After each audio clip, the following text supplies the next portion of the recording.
They are the sights and sounds from decades ago. The Penny Arcade in Manitou Springs is like a walk back in time. It has an old antique smell to it. Alan Kearns has owned the arcade located just off of Main Street in Manitou for the last 45 years. But it's been in his family since it opened its doors 85 years ago. My father started with one building, and when he died, there was 4 buildings. And then we've expanded to 8 buildings. Some buildings have more modern games, but it's the classics that have people coming from all over. Older guy, grew up on pinball. It's hard to find a lot of these games, and especially when you can still play them at the original price. If it was a penny, you pay a penny. If it's a nickel, you pay a nickel.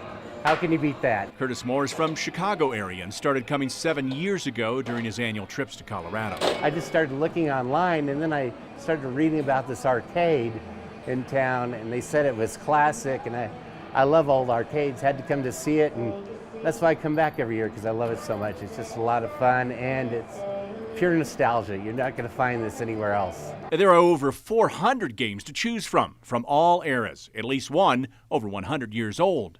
This guy's still on a penny, still a penny to play, and quite honestly, I don't even know how much money it's made through the years. So you want to give it a pretty good... Oh, I see. Yeah.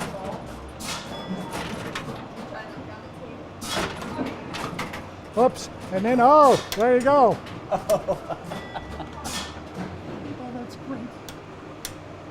And a lot of people will go, that's all I get for a penny? Games from the 30s and 40s, too. Doctor's office, which I always think's one of the, it's a pretty, it's made by a company, it's called International Mutoscope. The sad thing is our kids see more in a Target advertisement than this. I tell people this, and this is the truth.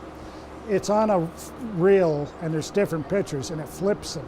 2 years ago, I paid $850 to find a roll so we could keep it operating, a doctor's office roll. Ranging from pinball to pistols. It has everything. Which particular games attract you, and what do you like playing?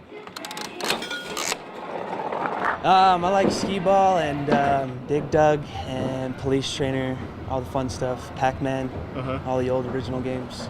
It's always like a time we can just come and hang out together, just be engaged together. We could just be at home sitting on the couch watching a TV, but instead we're here and trying to play the games together. Some games are purchased for more than $10,000 and $20,000, but the one that takes up the entire room of its own takes the cake, or the checkered flag, rather. We bought this in 1974. It came from England. We bought it at the amusement park show. It was $55,000.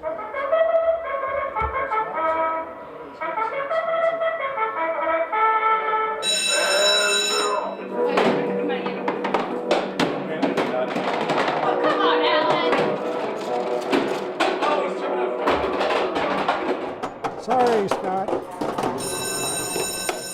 While there's no wagering, the arcade actually got its start using a version of gambling. When my father started this in this building, and he actually started as a bingo parlor. So he ran bingo until they made it illegal unless you're a nonprofit or something else. And then my dad, being a smart guy that he was, he changed the name to Tango for a while and ran it. And I mean, the one thing I always remember as a kid, they used lima beans on the old bingo cards. And for years, even after he passed away, we'd find lima beans and stuff. Till this day, I can't eat a lima bean now. You can see a tribute to Kearns' dad as Bingo Jack's signs hang in the windows. But Kearns says since his children won't be taking over the family business, there could be a for sale sign in the windows soon. Well, I would like to sell it. I would like to sell the business now, because I'm 67, and I'm not...